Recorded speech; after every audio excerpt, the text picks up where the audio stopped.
Hello, bonjour. Welcome back to my channel and thank you very much for tuning in. I'm hoping the fact that you're here because you've seen that it's a Living in France video, which is my little mini series. This is another one, obviously in that series, and this time it is a good friend of mine, Jacqui. We've known each other for most of the time I've lived here. We met at an art group which we were both attending. Jacqui's an excellent artist. I was always in awe of her work when I was in the group, and was always telling her so. She just does, it's just my sort of art. And she's got herself set up in her new house with a little what do you call it, an art studio. So yeah, this has been in the pipework. Another one I've been waiting to do, because initially Jacqui was going to fill in my questionnaire, which, because she works, it's difficult to find the time, and I understand it's difficult for anybody to do with their work or not. And I have got some that people completed, but I can only apologise yet again that I've still not managed to do anything with. So I'm not sure quite what I'm doing with those. But yeah, eventually Jacqui decided that she would be videoed, and we had it planned a couple of weeks ago, which I had to postpone. I can't remember the reasons why. And then Jacqui, because she works, had to then wait for another slot within her week to enable me to go there. We had a really lovely long chat, and it's from a different perspective again to other people, because she works here. She's had brought children up here. She's unfortunately became divorced here, so she's got a lot of different things to talk about. So it was difficult to cut it short, so I've decided to put them in part 1 and part 2. So hopefully you'll come back and see the second one. And obviously, like any other video, you've got the right to fast forward if you wish to. But all I can say is you'll be missing out on some great chat. So yeah, it was just really interesting. Even though I know Jacqui, there was still more info that I didn't know about. So it's just worth watching, and hopefully you'll enjoy it. Before I go, I just wanted to say hi to Elaine and Jay Kumba. They've recently bought a house not too far away from us, and in fact in the same town as another viewer. So anyway, hi, hope you had a great birthday, Elaine. Today I'm here with my friend Jacqui. So I've been threatening to interview her for a while. It wasn't keen at first, was she? No. It's more fun than doing the questionnaire anyway. Okay. So I believe you. Everybody having a different story and a different situation. You came here as part of a couple, didn't you? Yeah. But you are now Divorced, and so you live in here at the moment alone. Yeah, and alone, but with my 2 cats. With the 2 cats, of course. And you own the house. Yeah. So you're lucky to be doing that. And where do you live? I have told them, but you can tell people where you live if you're happy to say. Well, I live in Saint-Frambourg, which is just over the border between Mayenne and Normandy. So it's the Oh, is it? I didn't realise it's where it was situated. So it's close to both. Oh. Yeah, so it's the department of Orne. Mm. But apparently I found out recently it used to be in the Mayenne, and the border changed and it is now in Orne. Was that quite recent? Because I know our borders and things changed a couple of years back. I did know this. It was either 1931 or 1831. Oh right, okay, no, that's not the same Before sort your of thing. time, Jo. Yeah. Just about. Well, obviously, you work here as well. Mm-hmm. You're not retired like moi. Where did you come from in the UK? Well, I grew up in East Sussex, got married in East Sussex. So I grew up in Seaford, which is near Brighton. And then, this is South UK, yeah, isn't it? southeast, yeah. And then when we got married, we moved to Eastbourne, and then we had our children living in Eastbourne. And because your mum's still in Eastbourne, is she? She's Seaford, and Seaford, Mark's yeah. mum is Seaford as well. Oh, it's that where they were there and we both grew up there, so that's how we got to know each other. Oh, okay. At the same school, even. You're joking, really? And how long have you now been here in France? Nearly 20 years. Mm. We moved here in 2004, when Katie was 7 and Isaac was 4. So, just roughly, just so people can relate, what age group would you say you fall in? Are you in? Oh, Or you could be 21. Yeah, okay, we'll go with that. No, I'm 57. Did you visit France before you decided to come and buy here? Yes, Oh, so right. 2 or 3 holidays. We had near Desertine, which is Oh, right. what, 5 kilometres from here, something like that. And we really liked the area. We were thinking of buying a second home here because Mark was fed up with the job he was doing. I'd just done a TEFL course for teaching English. And one evening, over a glass of wine, I was saying to him, but a second home's more money, more stress. And he said, why don't we move here? So I said, but you don't speak French. And he said, you'll miss your family. And then we just decided to do it. Mm. So we put our house on the market, partly because we wanted to do it when the children were very young, so that they would learn the language and make friends. It makes more sense. So that was at Easter 2004. When we got home, we put the house on the market, and it sold within 1 day. You're joking. Wow. There was a friend of a friend who was looking out for houses in our street, and as soon as she heard about it, and we moved here in the summer of the same year. But that, to me, the fact that happened the way that has, it was obviously meant to be, isn't it? There's no obstacles getting in your way. And yeah, I guess so, because we're not, what's the word, sort of spontaneous people. We don't really take risks, we're quite safe. And suddenly we just went, yeah, let's do it, because if we don't do it now, we never will. So, and what influenced your... I can't even say the word. What influenced your decision to buy? In France specifically? Yeah, in France. I think partly because it's quite near to the southeast of England, so it would be easy to go back and visit family, my mum in particular. So that's why you didn't choose another country, you specifically wanted France. Yeah, and also I spoke the language. Mm. Not brilliantly, but I'd studied French up to A level, so I wouldn't want to live in a country where I didn't know the language, at least a little bit. And I guess because we'd been here, we sort of knew the area. So when we first got here, well, Mark and I came over and we found a rented house in Ombriere Valley, which is in Mayenne. So we rented that house and looked for a house to buy, because we thought we've got to be settled, we don't want to rush into buying a house. Yeah, I forgot you'd rented first, yeah. And we wanted to buy a house that maybe had a little bit of work, decorating, the roof maybe, because my ex-husband is a roofer. And we ended up buying a complete renovation. That's another question further down. Okay. Sort of, we'll touch on that. But Yeah. And what about, because now my next question is what I've asked everybody, is what made you decide on the property you now live in? But obviously this is your second, well actually you can say it's your third property. So we won't count the rent one then. Yeah. But because you've just explained why you did that. So the first one you're saying was a renovation project. Did you decide on that because of where it was positioned? It was, right. Yes. Now, where did I see it? I was in La Chateau, and I was walking past the estate agents, and it said a longère, which is a long stone house, and a sort of old house by a lake.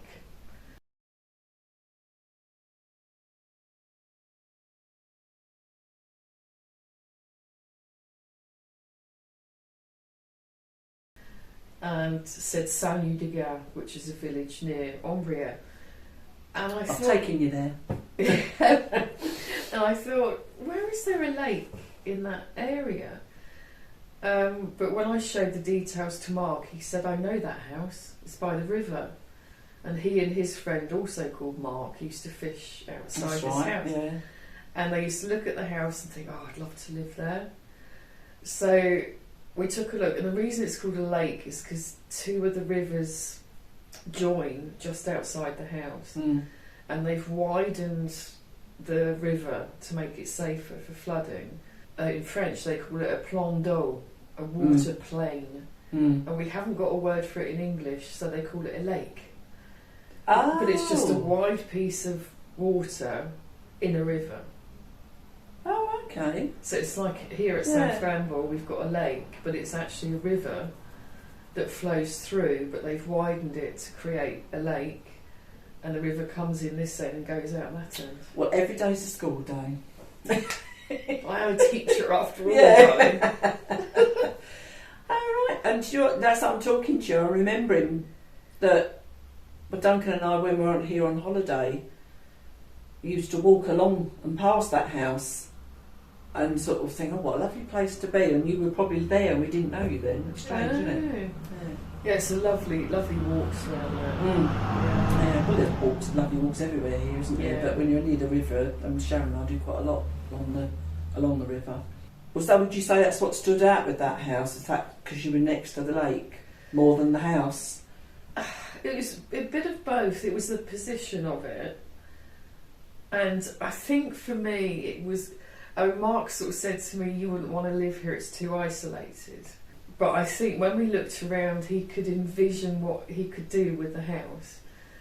And he walked home because, I don't know, I think he was just thinking about things. So he walked back to Ombriere, leaving me to drive back. Oh, right. And so I was going home and I thought, if we don't buy it, we will regret it forever. If we see, because we walk along there with the dog at that time, if we see someone else renovating that house, we will always think that could have been ours. Well, sometimes you just got to go for it, haven't you? I think. And it was a good price. I mean, as you know, you can buy, not so much as much now, but you could buy property fairly cheap. I mean, it was it 70,000, I think, 60,000, but it's a big house. And yeah, it was just one of those things again, so go for it. And it was the coincidence of Mark saying, I know that house. I fished. It's meant to be, and it was what you meant to do at that time. But a much bigger job. And that was you. So because that being where it was, we were living remotely, as you said. So, I mean, like now you've moved to this house, and you couldn't be more different in position, could you? So now you're in the centre of the town, and can you see what's the benefits of either with that? Well, I suppose in the house by the river, we thought it'd be really nice for the kids because of the countryside and the river. But as they grew older, the drawback was that they couldn't get anywhere on their own. So they couldn't visit friends because we weren't near the village, well, nearish. There's just nothing there. I mean, it's beautiful place to live. But now I'm living in a village and I much prefer it. Because where we were before, there was one other house, a tiny hamlet, so just... Yeah, it was just behind you, wasn't it? Yeah, one neighbour. And yeah, beautiful place to live. I love nature, I love taking photographs, so it was really good. But I prefer being here. I'm in a terraced house now. It's not a huge village, but it has got commerce. There's a supermarket. Oh, of course it has. I'm sitting there thinking, have you got a shop? Yeah, little one, Vivico. Hairdressers, of course. Church, although I don't go to church. A bar restaurant run by a French couple, and next door to me an Irish pub. The boulangerie, unfortunately, is shut. But it just... Another one, really? Oh, it shut before I moved here. It was about 6 years ago. So we're talking about that in Fontaine Daniel, because that one shuts, isn't it? Yeah, so I heard. Yeah, I mean, this little supermarché here, she's also a post office, and she also does bread, but not every day. Bit like our bar, you just hope fresh it's bread, not got too stale in days in between. I know, yeah. But the other reason I thought of, well, a friend of mine suggested looking here, is because of the lake. Because I love being near water, so I grew up living by the sea, when we moved here, we were by a river. So one of my criteria when I was looking is I want to be near a river or a lake. So both houses you've been near water, so at least you got that's a result. And the lake here has got woods all around it. It's absolutely beautiful. It's a lovely walk. And this town is known to being very floral as well. It's had awards Yes. and things, hasn't it? yes, it's a So village. it's a lovely village, yeah. So from about now onwards, I mean,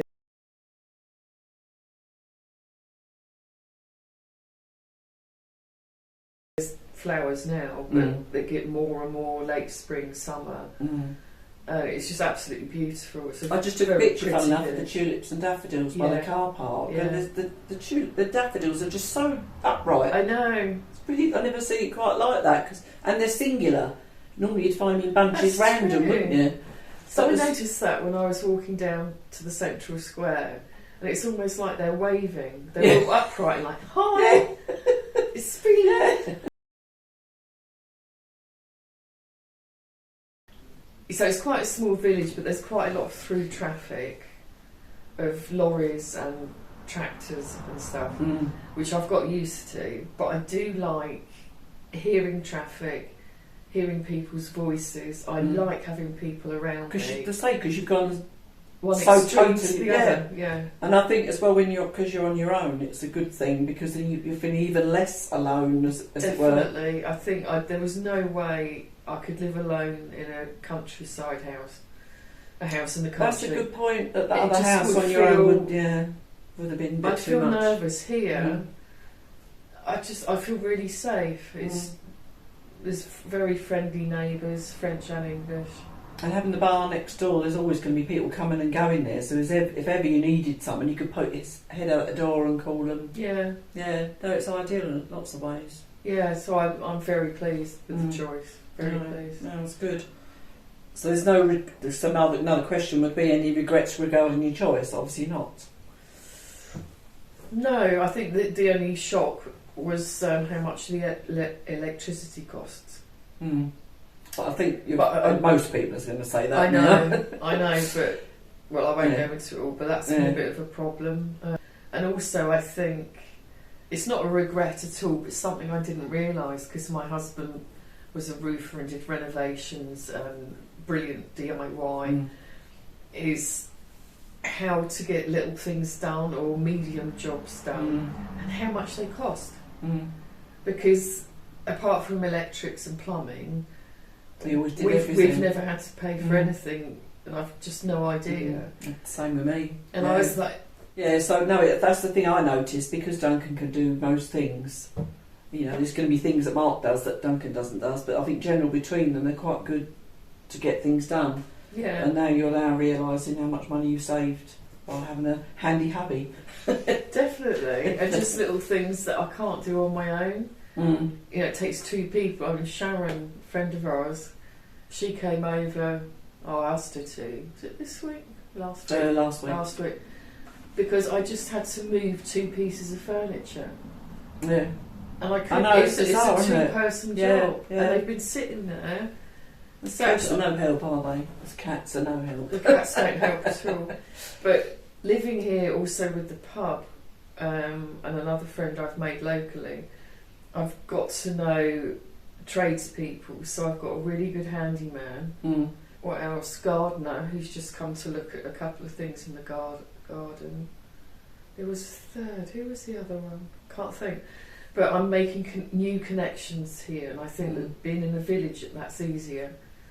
So Yeah, it there's would people be. that are Yeah. recommended and are trusted. Yeah, and you could get recommendations word of mouth rather than Yeah. just go on Facebook or something.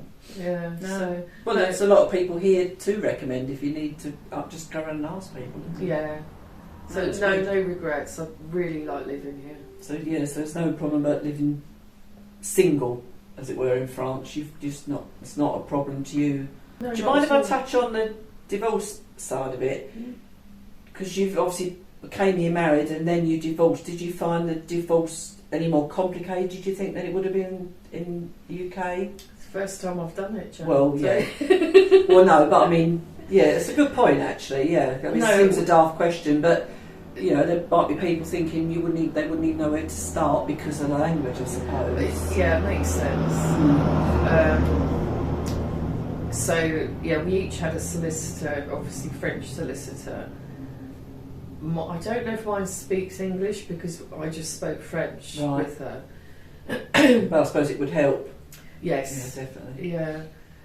There was a slight difference, I can't remember what she called it, but there was a slight difference in our sort of status because we were married in Britain, in England, but getting divorced in France. Right. So there was a slight difference between the sort of automatic law that you have 50-50 and it had to be kind of written in detail, a bit more detail as to how we would split things. It's not so does that sound really mean that like the process is different? It's about the same, but because we were married under one law and getting divorced under another, there were certain things they had to clarify that they wouldn't for a French national.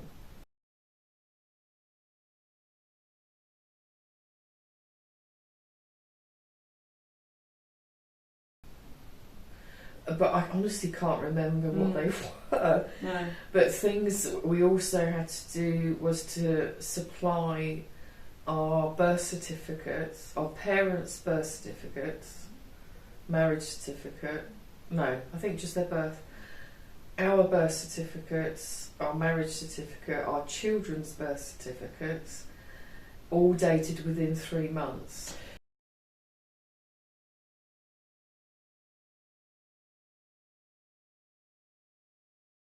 That is one of the big problems here, isn't it? With that, it never really makes any sense to us. So I think it's saying, so you have to reapply. It's not the originals; they're not interested. They want a recent copy, official copy with. Yes, and I learned why that was because they do update theirs, don't they? I think, and that's why that we have to do the same because in UK we wouldn't. It'd be that certificate and that's it, isn't it? Yeah. Whereas every time, like there's a death in the family and things like that, apparently they change, which is why you have to keep giving them more recent ones. So a couple of years ago, someone told me that. So they want us to do it the same way they do, which is fair enough. But it's a bit alien, isn't it? It is, and then you pay as well. I can't remember how much per certificate, but I think it came to about €80 for all of them.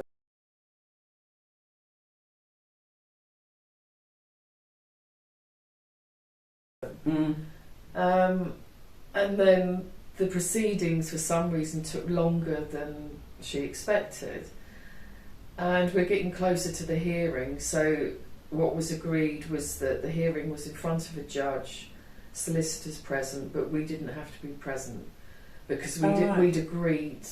Yeah, and there was nobody was contesting what we agreed. Oh, that was much the same as me with the UK. It just went to court and I wasn't there yet. Yeah, so it was getting closer to that date, and my solicitor said, well, I need birth certificates and marriage. I said, I've already done that. And she said, yeah, but that was more than 3 months ago. Oh. You'll have to do it again. And it's so bizarre. And I said, no. And she said, sorry? I said, we'll have to pay for it again. She was a bit taken aback, but there were lots of little blips, quite unprofessional things that happened during the process between the two solicitors because they knew each other, and there were certain confidential things that got crossed to the other solicitor. I was not impressed. So I got a bit arsey, can I say that on camera? Yeah. And said, I'll speak to my husband, but I don't think we will. And she kept saying, we need those papers. And I said, look, just go in front of the judge with what you've got and see what he says. And it was fine. He took They're just following the process, aren't they? I mean, it doesn't make any sense. No, it's the rules, but we just got to a point where it was like, and he just said, no, it's fine. And so basically that part of it would be simpler in the UK because certificates don't change. Yeah. Well, so if ever you do divorce when you're here, be prepared for it to be a bit complicated. Reverting back now, because I'll tend to do this, go off on a tangent. But you had your house that you knew it was going to be a renovation project, and that but initially when you first come here, that wasn't necessarily what you were looking for. You just wanted a home not here. Not at all. Yeah, it was something with a little bit of work. Right. Yeah. But the house we bought, as I say, it was sort of long, at that point, single-storey house, and like a lot of rural houses in France, the top was for animal, animal feed. Mm. And the people that lived there were practically self-sufficient. The garden was all, at that point, vegetable plots. All of the trees produce fruit or something. Mm. So they were living in the lounge, the living room. That was really the only room that was habitable.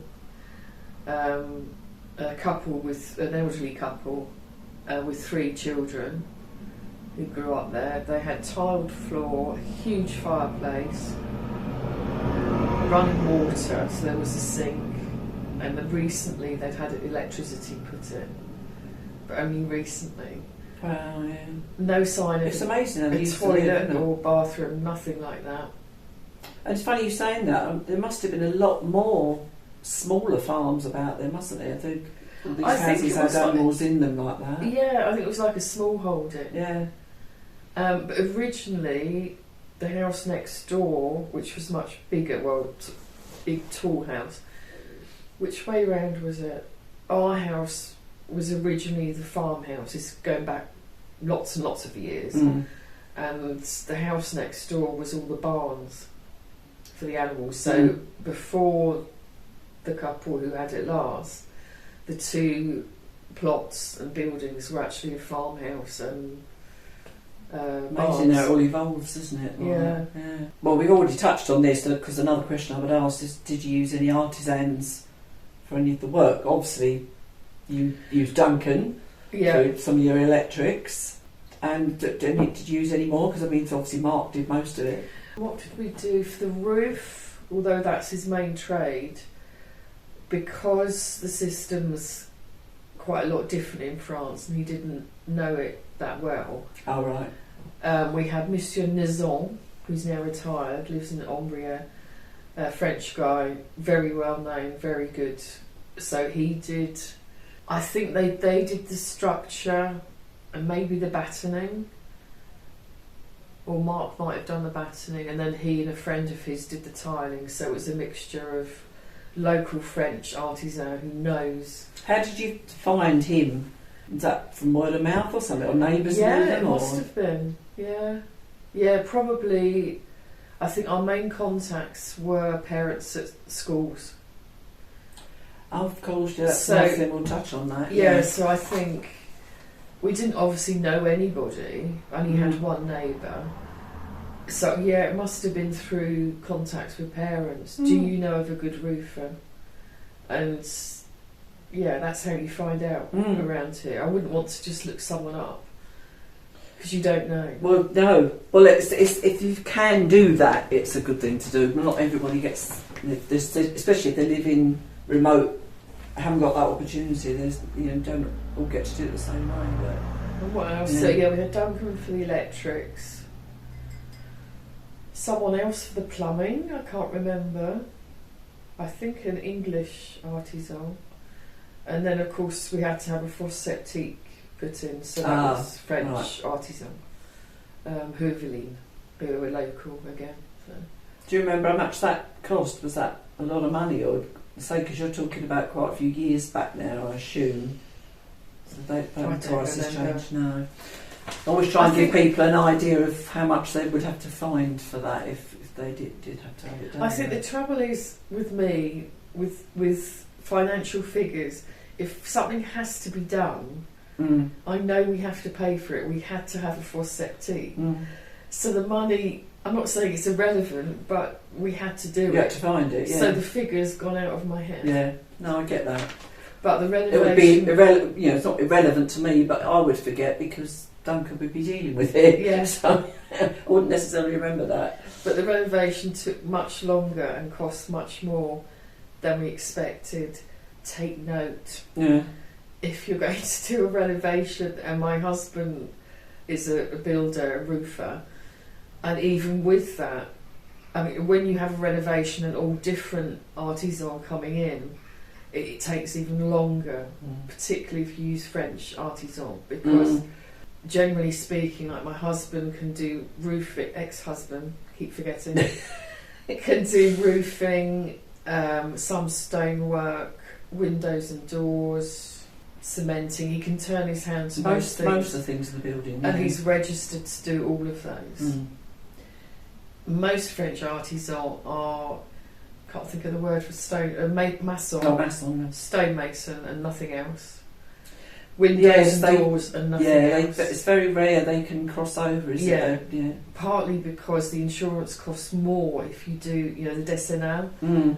So you have to have a 10-year insurance if you're doing this kind of work. That's one thing to actually, as well, that I've not mentioned on any other one, is that if you have a builder, ask them if they have a décennal, and then they should produce their insurance certificates to prove that they are insured, because I think some people get caught out with that.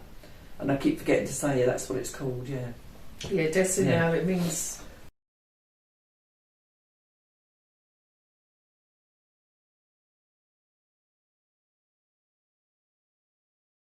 "10 years" is from the French, so it's 10 years insurance. Of course it is, yeah. And there's something else, what is it? Oh, it might come back to me. There's a second thing that people forget to ask for. Anyway.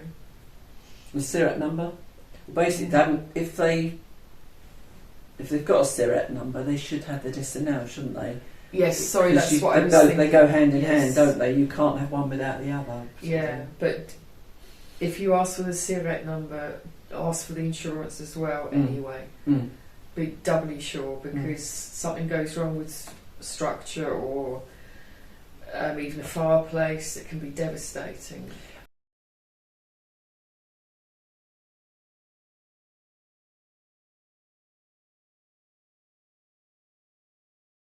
Also, and I've heard of people somehow managing to fake a SIRAT number. How they do it, I don't know. How they can get away with it, but people are clever these days. That's the trouble. It's too clever. Right. So you use both French and English. Yeah.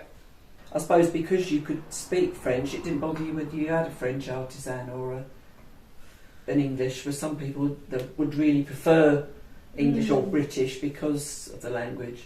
Yes, and also I think my ex-husband Mark, when we arrived, he only had 4 words of French. Bonjour, au revoir, s'il vous plaît, merci. But he had bags of confidence.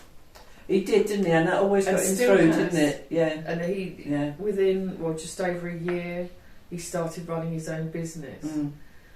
I speak good French better now than when I arrived, but lack confidence.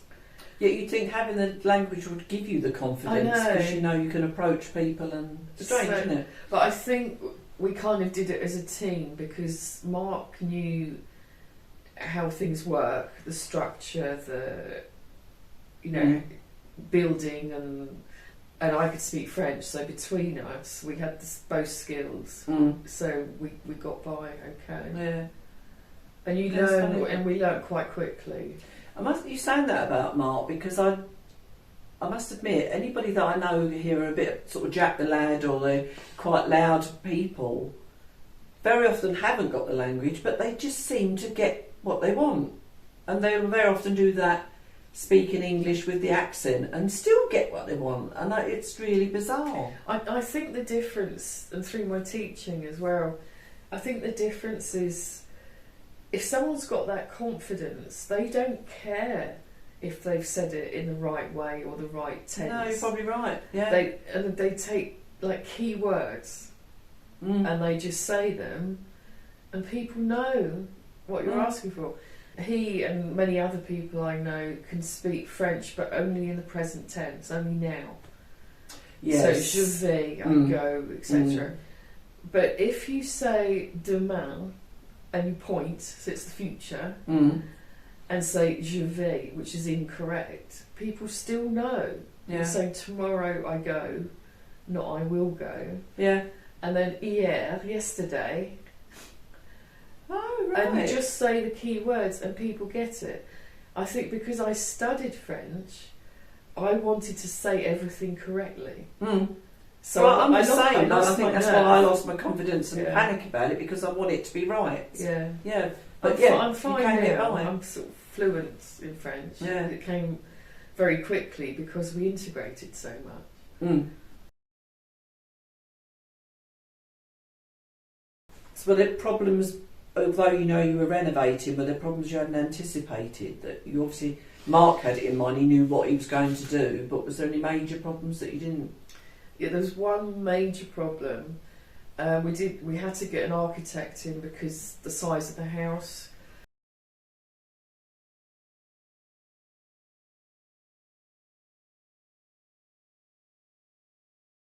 So we had to have planning permission rather than a declaration.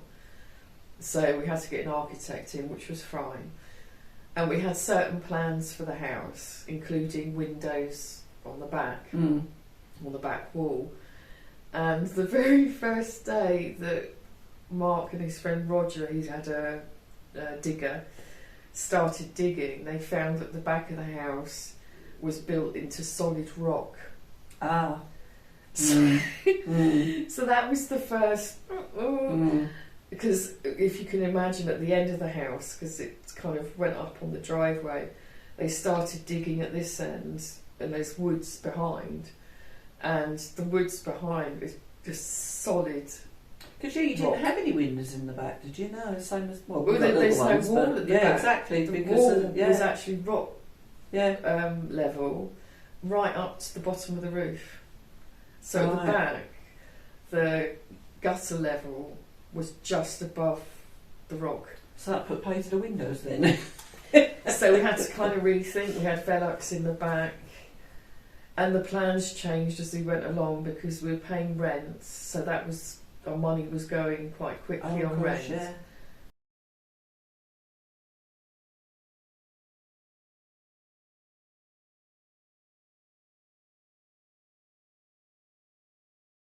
So we're in the rented house just over a year, I think. So we changed the plans. I used the royal we because I didn't do any of the work.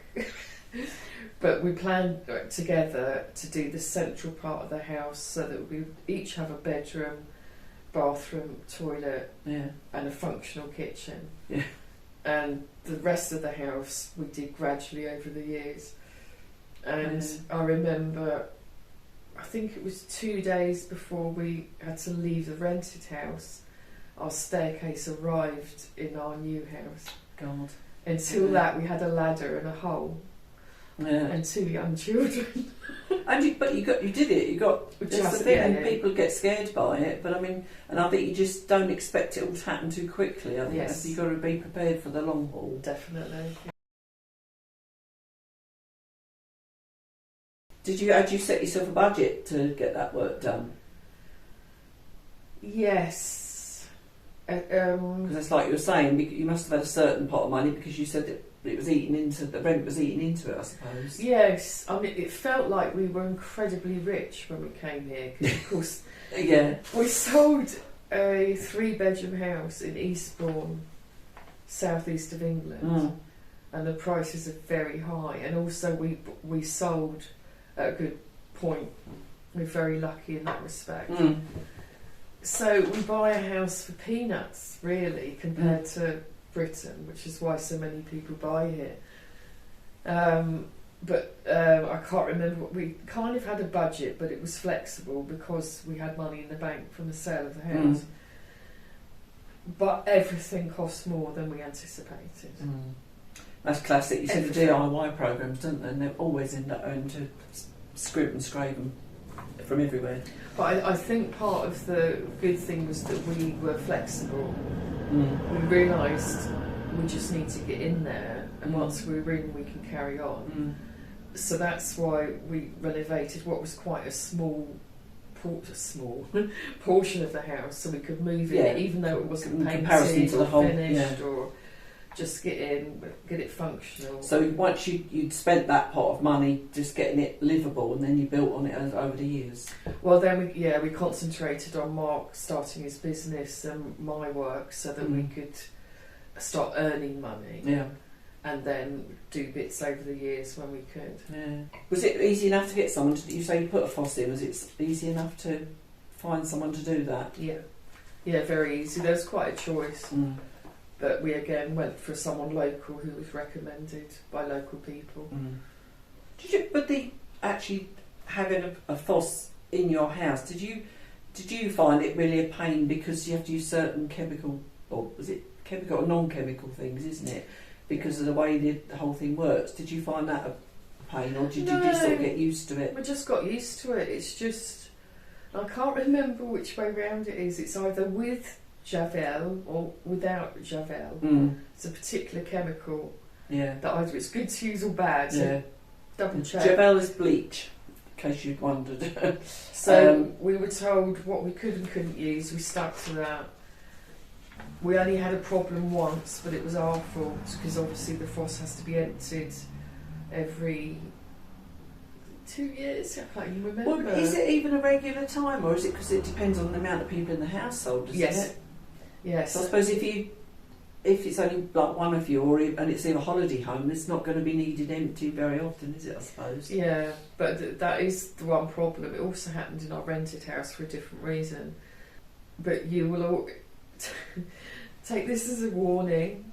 If you start getting backup smell coming through your pipes, say into your kitchen or your bathroom, that is the first sign that your foss is full. Nice. So don't just think, oh, that smells a bit today. Smells a bit off, yeah. It's starting to back up. Oh. But that's your warning. I mean, you should know before that, but that's your warning. And you can also check yourself if you've got the stomach for it, that you have a big plastic covering, which is the access to the main part of the foss, which is where they empty it. Right. You can actually physically take that off and see the level. Does it not have any sort of gauge on it or anything that helps you see that it's full? No. You know, it's like I always say that the gas bottles, why doesn't it have like a little flag that comes up to say, right, you need to get a new one? I know. Oh no. You probably use a dipstick. Yeah. I suppose that would be that'd be one way of doing it. You just have a little hole and you can dip it in. But that's a good idea. You should we'll have to patent that. A bit like when you check the oil in your car. Yeah, exactly. But the one thing I didn't like about the foss was when we had it emptied. And, well, I won't go into detail, but I remember the first time, and it was a local guy. It was a bit bizarre, but anyway, he said, Madame Jessop, come and have a look. And I'm like, I don't really want to, because you know what's in there. Yeah. So anyway, he wanted to show me something. I won't go into any more detail actually. But I didn't want to look, but it's his job, so he's just... But why did he want to show you? He wanted to show me for next time how to know what level it's better to start getting... Right, so basically trying to show you let it go over that level. Yeah. But you don't want to see your own stuff, do No, you? not really, no. Well, it's preferable to seeing someone else's. Yeah. But otherwise, no problem at all. It's, good. Yeah. So, just touching again on the renovation bit. Have you got any advice that you would advise people if they're deciding they're going to renovate? I mean, it's so hard to say because Mark did so much of it. Also, he knew how things worked. I think that's one of the biggest difficulties, that if you have no experience in construction or even DIY, but that's it's a huge range. Yeah, I suppose you just got to just keep ask questions, ask people. Don't just go for it. Yeah, you can end up with something bad. And get a number of quotes for each individual thing. If you've got someone in charge, sometimes people have, it's not the architect necessarily, but like a foreman, not a foreman, someone who organises the whole thing. It costs you more money. What that's called, yeah. Oh, I can't think. But if you're inexperienced, I suppose it's worth that money paying someone to manage it for you, isn't it, really? Project manager. That's it. Yeah. Yeah, it's worth doing that if you can afford to do that. Yeah, because in the long run, it's saving you money, isn't it? Because you could make so many mistakes and throw so much money away. So I think a lot of people would just dive in and just hope for the best. And in fact, quite often here it is the architect, but they're so difficult to get hold of because they're so busy. I've not known anybody anybody I know have actually used one, unless I've just. No, we had to just because of the square meterage of the house over a certain amount. Oh, really? Oh, okay. You have to, because you can either have a déclaration de travail or you have a permis de construire, which is you see them plaques up, don't building you? permits, and we had to have that because of the size of the house, I think.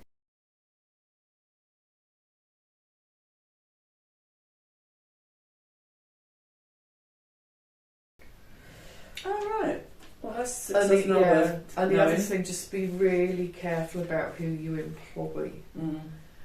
Check for the Decinal insurance, check for the SIRAT number, but try and get a recommendation. Because my ex-husband is in the trade, he has redone so many jobs of the cowboys that are out there. And because sometimes it's tempting to go with someone who's going to give less money. It's less money. Again, it doesn't pay to do that. Or whatever, but some of it has been dangerous stuff. Wow. And that's why the Decinal insurance is so important, because people know that if within 10 years something goes wrong, they are liable, so they're more likely to do a good job. I wonder if it's worse with that when you're in a foreign country, because people have gone somewhere else and they're scraping around to make money, and they're more likely to do just like they think they can do to make money, and they're not and then people sadly end up employing them because the price sounds good. I suppose it's the same anywhere, but I just think it would be worse. Yes. Because I mean, people have come over here, and this was the classic saying, isn't there? Here, was it called the Brittany Ferries? I forget what they call them. It's someone who basically has come over on a boat and then suddenly reinvent themselves and they can do anything, isn't it? You very often hear chefs come here and then all of a sudden they're builders, things like that, which is a bit dangerous area. And really strange as well, because I know when Mark got registered for lots of different things, which really shocked the Chambre de Métier, because they're like, you can't do all of these like windows and roof and because you can in the UK. So he had to pay more on his insurance, but because in France it's very much you tick that box, but you don't fit that one. It's nice in some ways because it means people aren't treading on each other's toes, and they're very specialised. Same with shops and things as well, to a certain extent. But it's difficult. I suppose that's why we end up with so many DIY people, because they just think they can just sort of patch something up for someone or whatever. But I also know when Mark registered way back, 2005, whatever, he had to provide proof that he ran a company in the UK, proof of his skills, which is really hard because he never had to do that. He never took an exam or a diploma, so he had to. Right. He learnt the trade as you do on the job. Yeah. And I seem to remember he had to have some kind of sworn attestation. Can't think what that is in English. A sworn statement from his accountant to say, I've been his accountant for X number of years, these are the jobs that they've done. So you had to provide proof. So I don't understand, unless they're working outside the system, how someone can be a chef, come here and be a builder. No. Well, that's what I'm saying. They're doing it as more. It's really a handyman, isn't it? Yeah, unless they do a diploma here, because in France you have to have a qualification for almost every single job. You want to wash up in a restaurant, you need to prove you can do it. Yeah, and this is it. Unless they've got very good French to come over like that, and then because you've got to have good language to be able to do a course, surely. Well, I know a guy locally. He's got his basic French. I think he was in the building trade before, but he decided to just focus on pointing. And so he did a course here on pointing to get the certificate. he already knew how to do it, Mm. but he had to do, it was quite a short course to prove he could do it, get the stamp, and now he's perfectly... Well, he's, that's fair enough, he's because he's legal. concentrating on one thing, and then you can perfect it, can't you? But it's this, you get some that will just say they can do anything. I've Well, had, you've come. I've had a couple of yeah, those. exactly. I was just going to say, because you've had problems, for getting a handyman, as it were, to help you, haven't you? Yeah, yeah. And even as a handyman, they've not been that great. No. No. I've got a good one now, but the previous one So you got to hang on wasn't to a him. gardener, wasn't a handyman. All the jobs that he's did have now come undone. But he was cheap. Yeah, but it's yeah, but until you use them, you don't know. And they might be cheaper and be very good, but until you actually use them, I mean, I've known a few people here that have been single and they've been taken advantage of because they're here and they're single.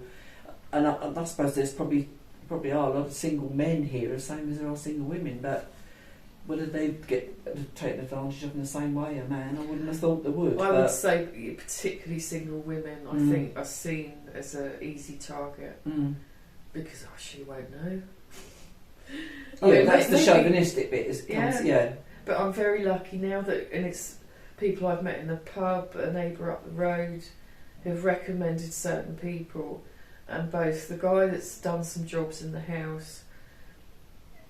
I think what I liked so much was the fact that he would look at certain things and say, "No, I'd leave that for now. I don't think you need to do that." So he would find me a way of getting round things, rather than saying, "I can do that for you and you can pay me loads of money."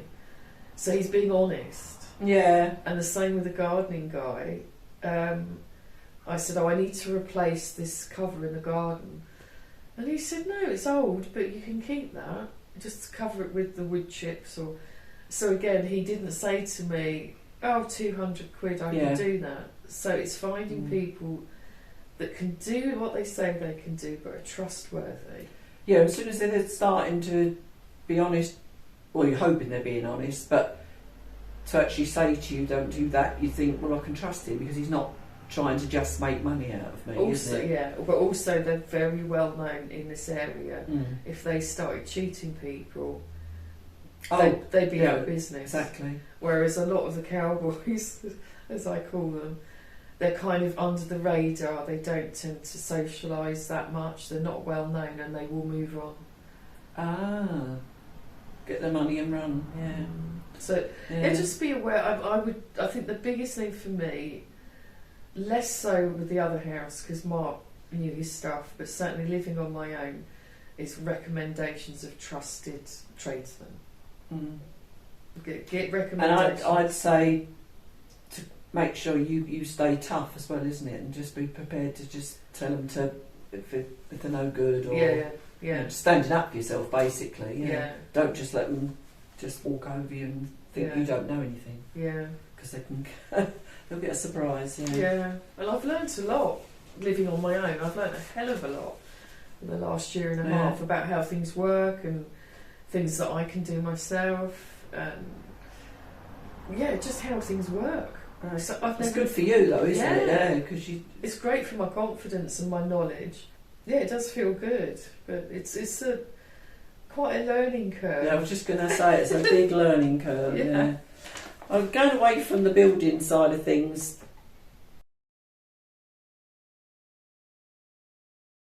It's been a long time since you've been in the UK now, but one question would be is how would you find the cost of living here compares to the UK? But I don't compare anymore. No. Because there's just no... It's like, what's the point? Yeah. There's just no point. I live in France, I work in France, I pay my taxes in France. So I'm just used to the euro and cost of living here. It's relevant, isn't it? So what you earn and what So I don't make any comparisons. I suppose the most people that can make comparison are people's holiday homes, isn't it? Because they're constantly going backwards and forwards and they're forever sort of saying, "Oh, I can get that cheaper back home" or something. Yeah. Yeah, so that makes sense. There's maybe one or two things, for example, paint for decorating your house. It's very expensive here. Mm. So that kind of thing, I do get friends to pick up in the UK.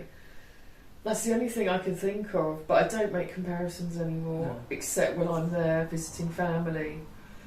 I might notice the cost of food, which seems less than Yes. here, but it depends on the exchange Yeah, rate. I was just thinking that myself, because it's quite a difference now, isn't it, at the moment? Yeah. Yeah. You think, oh, that seems really cheap, then you get home and look at actually it's about the same. Yes. Yeah, it's Yeah. easily done.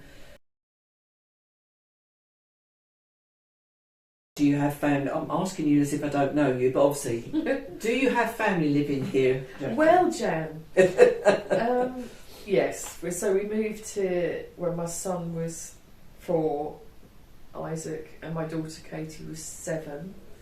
Oh, really? So I thought they were slightly younger than that. No. No. So they both started school in the UK. Katie just started, what was it, infant juniors. So she'd had a year in juniors. Isaac had 1 year in reception class. But the age is different here, so they get, in a way they both went down a year when they started school here. Right, okay.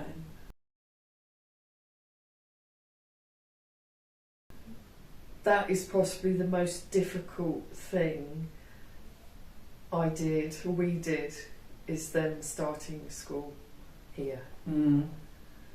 I felt like the worst parent in the world because Do you find it though? It was was it an awful. awkward age, or because I would personally I'd be thinking the older they are, the more difficult it's going to be. I do believe that. I think over Because 10, they say we're young. yes, I think over 10 it's so much harder to learn the language, but you've also got your teens coming up, and it's much harder. And under 10, if you've got kids over 10, think very, very carefully, or teenagers. But yeah, the very first day, Katie had a few French lessons in England, but not a lot.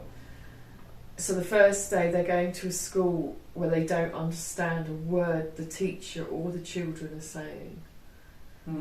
I just imagine. Isaac never liked school, didn't like nursery school, didn't like school in the UK. I think he was very close to me, didn't like the separation. So the first day, it was a school called Saint Joseph, a Catholic school. We're not Catholics, but it was a small school. I want a small one. And the maternelle, the infants, and the juniors were in 2 buildings with 2 little separate playgrounds. So we took Isaac first, and he was crying and crying and holding on to me, and the teacher had to come out and peel him off me and take him into the classroom. Was she nice about it though? She was okay. They're much more brusque here. They Are they? don't really tolerate, you know, come on, pull yourself together. Is I won't go into all of the school stuff because we've had quite a few experiences. So I was a bit choked up, and then of course me and Mark went with Katie to the other playground, and she was like the opposites. They all had to line up to go in. All the parents are in the playground, so in the queue, the children to go in, and she turned to look at us. She was deathly pale, but she gave us this brave little smile. Oh, And I went, Mark, I've got to go now. And I just burst into tears, and these other French parents thought, what's wrong with her? And honestly, to begin with, it was just awful. Just absolutely awful. Isaac never really settled in school. Other problems as well, he was bullied. And so it's more of an individual. It's just Yeah. as him. That's the way he is. Yeah. Katie adapted very well, but also she had 3 or 4 girls in her age group who she became friends with. That they were French. Yes, yeah, there was no other English Oh, speakers really? at that time. Makes it even more daunting for them. Yeah, one other family came a few months later, and there was a boy in Katie's class and a boy in Isaac's who were both English. It was just horrible, and so they were eating at the canteen to begin with. So they'd go for the whole day, 9 till 5, I think, 4:30. It's a much longer day in France than in England. There were wasps in the canteen because it was still quite hot weather, and they just, well, Isaac particularly, both of them got freaked out. So I thought, okay, it's enough. Take them in the morning, pick them up at midday, come home for lunch, take them for the afternoon. You had that option then? Yeah. Oh, right. A lot of children. So I know I go have home for noticed lunch. it more now because I didn't think that was the case originally. Yeah, so... Because that's what they say, don't they? I think I'd heard it was, if you want your child to have a packed lunch, they can't have one, you have to take them home. Yes, there's Yeah. no packed lunch system here. Right. Because that doesn't make... Cause that's the weird thing, because when you buy the biscuits and everything here, and they're all individually wrapped, and we said, well, maybe it's for the children's packed lunch, but obviously they don't do that. So now there's no excuse. Why do they individually wrap the biscuits? It doesn't make sense. True. It's Picnics. extra packaging they're using. I know.